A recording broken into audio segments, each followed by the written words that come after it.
بك وبك نستعين يا مستعان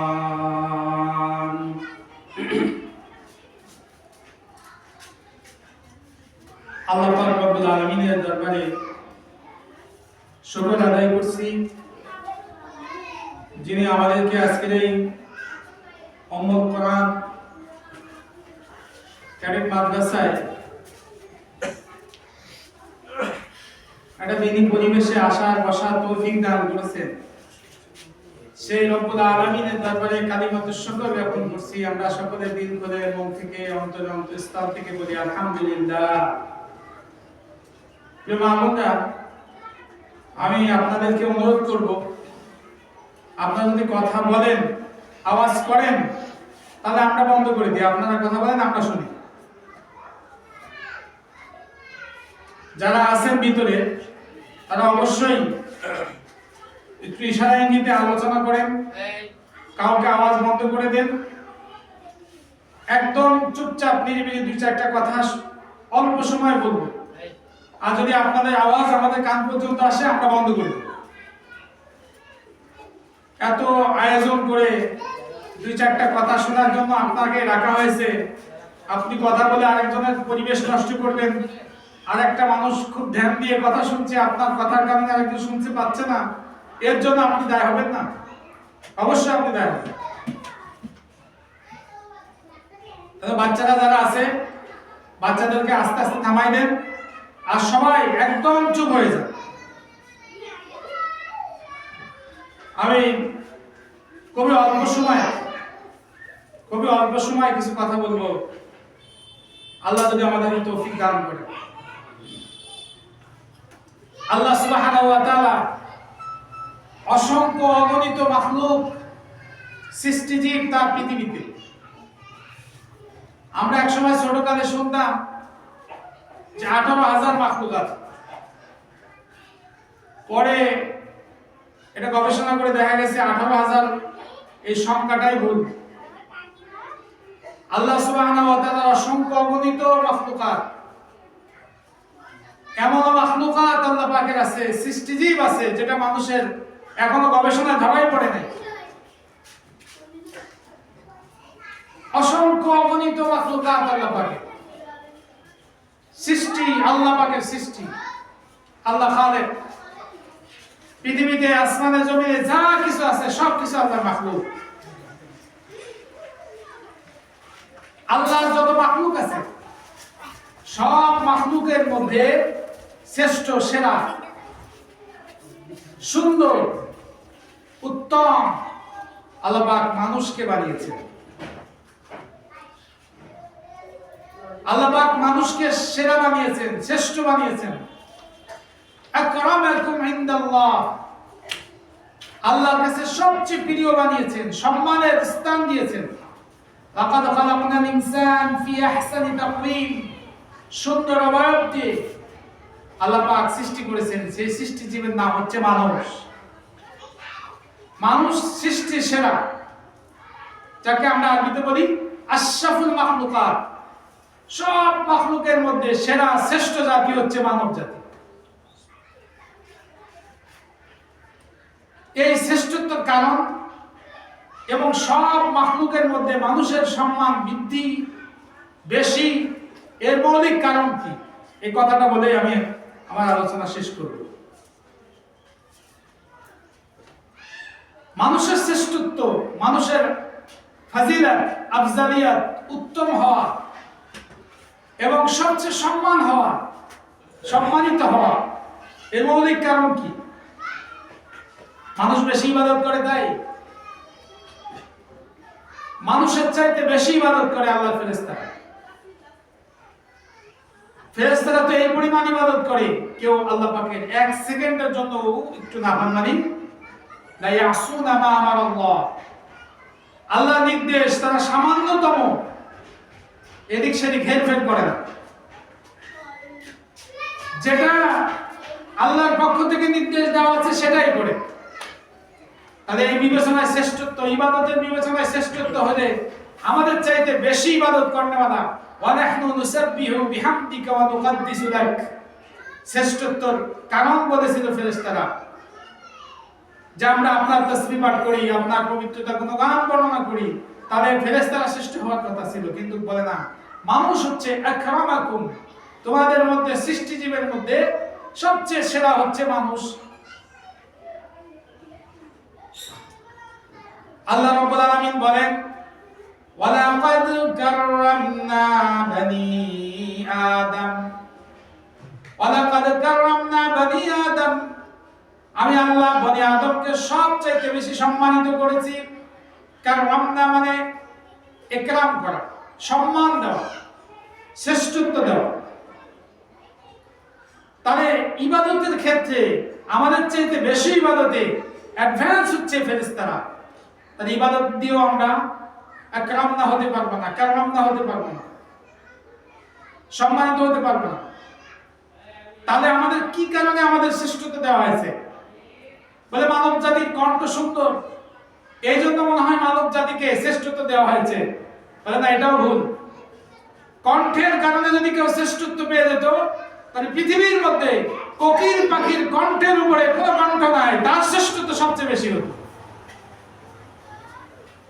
যদি বলেন মানুষ ডক্টরি বিদ্যায় পারদর্শী, তাই মানুষকে সম্মানের আসনে আসীন করা হয়েছে, তাই না? পশু পাখির মধ্যে তো স্বয়ংক্রিয়ভাবে সৃষ্টিগতভাবে আল্লাহ পাক তাদেরকে এই বুদ্ধি দেয়, তারা কি খেলে উপকার হবে, কি খেলে ক্ষতি হবে, কোনটা খেলে রোগ নির্ময় হবে। এই এলেম, এই ডাক্তারি বিদ্যা অনেক পশু পাখির জন্ম থেকে আল্লাহ পাক দিয়ে দেয়। বেজি বলতে পারে সাপের বিষ নষ্ট করার জন্য কোন পাতা খেতে হবে। বেজি কোন ইউনিভার্সিটিতে পড়েছিল? জঙ্গলে থাকে বানর, এই বানররাও জানে কোন জিনিস খেলে তাদের শরীরের ক্ষতি হবে।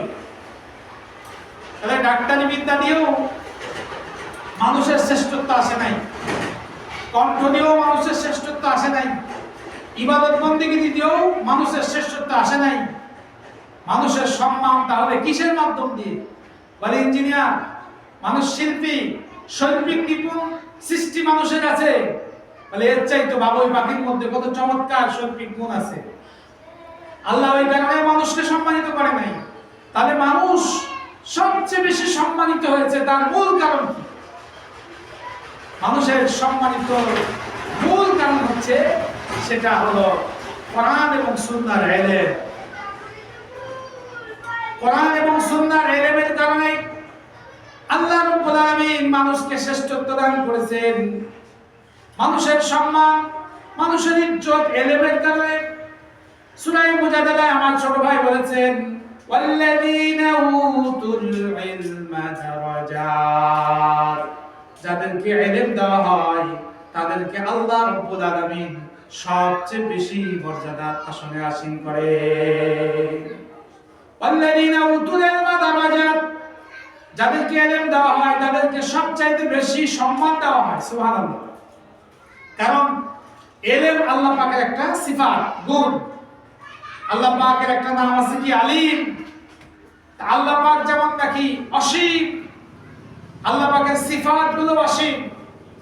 আল্লাহর সম্মান যেমন সীমাহীন, আল্লাহর সিফাতের সাথে তাআল্লুক রাখে যে জিনিস, সেটা সম্মানও সীমাহীন। সমুদ্র থেকে, বিশাল সমুদ্র থেকে যদি একটা নালা আসে, সেই নালা যদি ছোট্ট একটা গর্তের সাথেও সম্পর্কিত হয়, যেহেতু ওই নালার সম্পর্ক হচ্ছে একদম সমুদ্রের সাথে, এই গর্তের পানি কখনোই শেষলে শেষ হবে না, কারণ এটা সম্পর্ক হচ্ছে সমুদ্রের সাথে। ঠিক তদ্রূপ ভাবে মানুষের ইলম সামান্য, ইন্নামা উতীতুল ইলমা কালিলা, আল্লাহ পাক আমাদেরকে ইলম তো অল্প সামান্য দিয়েছে। এই ইলমের সম্পর্ক যেহেতু আল্লাহর সাথে, আলিমের সাথে, মহাসমুদ্রের সাথে, এই জন্য যাকে ইলম দেওয়া হয় তাকে অসীম অসীম সম্মান, উতুল ইলমা দারাজাত, শ্রেষ্ঠ সম্মানে সম্মানিত করা হয়। তাহলে মানুষের সম্মানের মূল রহস্য হচ্ছে ইলম। হযরত আদম আলাইহিস সালামকে আল্লাহ পাক যখন সৃষ্টি করবেন, আল্লাহ পাক ফেরেশতাদের মাধ্যমে বললেন ইন্নী জাইলুম ফিল আরদি খলিফা, ফেরেশতারা আমি তো একজন খলিফা বানাইতে চাই। ফেরেশতারা বলেছিলেন আতাজালু মা ইয়াফসুদু ফিহা ওয়া ইয়াসফিকু আল্লাহ আপনি এমন একটা জাতি সৃষ্টি করতে চান যিনি তো যারা তো আমাদের মাঝের মধ্যে আমরা দেখেছি তারা ফিতনা ফাসাদ করবে, কাটাকাটি মারামারি রাহাজানি করবে, এমন জাতি সৃষ্টি করে আপনার লাভটা কি? ওয়ানাহানু নুসাব্বিহু বিহামদিকা ওয়া নুকাদ্দিসু লাক, আমরাই তো আপনার পবিত্রতা বর্ণনা করি, আমরা তো আপনার গোলামি করি, ওয়া নুকাদ্দিসু লাক, আপনার পবিত্রতা বর্ণনা করি। আল্লাহ বলেন ক্বালা ইন্নী আ'লামু মা লা তা'লামুন, আমি যা জানি তোমরা তা জানো না। আল্লাহ সুবহানাহু ওয়া তাআলা আদম সৃষ্টি করলেন আলাইহিস সালাতু ওয়াস সালাম। আদম আলাইহিস সালাম সৃষ্টি করার পর আল্লাহ কি করলেন? আল্লাহ পাক তাকে কিছু ইলম দান করলেন। ওয়া আল্লামা আদামাল আসমাআ কুল্লাহা, আল্লাহ পাক আদম আলাইহিস সালামকে যেহেতু ফেরেশতাদের উপরে সম্মানিত করবেন, কোন ভিত্তিতে? তাসবিহ সালাত আদায়ের ভিত্তিতে না। আল্লাহ পাক রব্বুল আলামিন আদম আলাইহিস সালামকে সম্মানিত করবেন, ইলম দিয়ে সম্মানিত করবেন। এজন্য আল্লাহ পাক আল্লাহ তাআলা আদম আলাইহিস সালামকে কিছু ইলম শিখাই দিলেন। ওয়া আল্লামা আদামাল আসমাআ কুল্লাহা, আল্লাহ রাব্বুল আলামিন আদম আলাইহিস সালামকে কিছু নাম শিখিয়ে দিলেন, কিছু নামের নাম শিখিয়ে দিলেন, ইলম শিখাই দিলেন। সুম্মা আরাদাহুম আলাল মালাইকা, এরপরে ফেরেশতাদেরকে বললেন, হে ফেরেশতারা আম্বিউনি বিআসমাই হাউলাই, এই নামগুলো বলো, এটার নাম কি, ওটার নাম কি? তখন ফেরেশতা বললেন সুবহানাকা লা ইলমা লানা ইল্লা মা আল্লামতানা ইন্নাকা আনতাল আলিমুল হাকীম। ফেরেশতারা বললেন আল্লাহ আমাদের কোনো ইলম নাই, অথচ যতটুকু ইলম আপনি দিয়েছেন এর ছাড়া আমাদের কোনো ইলম নাই। আদম আলাইহিস সালামকে শ্রেষ্ঠত্ব দেওয়ার মৌলিক কারণ হচ্ছে ওয়া আল্লামা আদামাল আসমাআ কুল্লাহা, এটাই ছিল আদম আলাইহিস সালামের শ্রেষ্ঠত্বের মূল কারণ। কারণ আদম আলাইহিস সালামকে আল্লাহ পাক ইলম দান করেছেন। হযরত সুলাইমান আলাইহিস সালামের ঘটনা আমরা কম বেশি জানি। সুলাইমান আলাইহিস সালাম পশু পাখির উপরে রাজত্ব করেছেন। আল্লাহ পাক তাকে এত ক্ষমতা দিয়েছিলেন, উনি আল্লাহর কাছে দোয়া করেছেন রব্বি হাবলি মুলকান, আল্লাহ আপনি আমাকে এমন একটা রাজত্ব দান করেন লা ইয়ানবাগি লিহাদ, এই রাজত্ব পৃথিবীর আগেও না পরেও না কেউ এই রাজত্ব পাবে না। আল্লাহ পাক হযরত সুলাইমান আলাইহিস সালামকে এক এক আজীব রাজত্ব দান করেছিলেন। কি রাজত্ব? জিন, ইনসান, পশু, পাখি সব কিছুর উপরে হযরত সুলাইমান আলাইহিস সালাম রাজত্ব করেছিলেন। সুবহানাল্লাহ। হযরত সুলাইমান আলাইহিস সালামের রাজত্ব শুধু মানুষের উপরে নয়, হযরত সুলাইমান আলাইহিস সালামের রাজত্ব শুধু জিন জাতির উপরে নয়, হযরত আদম আলাইহিস সালাম, হযরত সুলাইমান আলাইহিস সালামের রাজত্ব ছিল পশু পাখির উপরে, হযরত সুলাইমান আলাইহিস সালামের রাজত্ব ছিল মানব দানব সকলের উপরে, হযরত সুলাইমান আলাইহিস সালামের রাজত্ব ছিল। আর সুলাইমান আলাইহিস সালাম কোথাও যাচ্ছেন, বিশাল এক বহর নিয়ে সুলাইমান আমাদের ভিতরে আল্লাহ পাক এই ঘটনা লিখছেন। আতাফাক্কাদাত তার, সুলাইমান আলাইহিস সালাম একটা পাখি, হাজিরা নিয়ার মতো একটা পাখি পাইলেন না, সেই পাখির নাম ছিল হুদহুদ পাখি।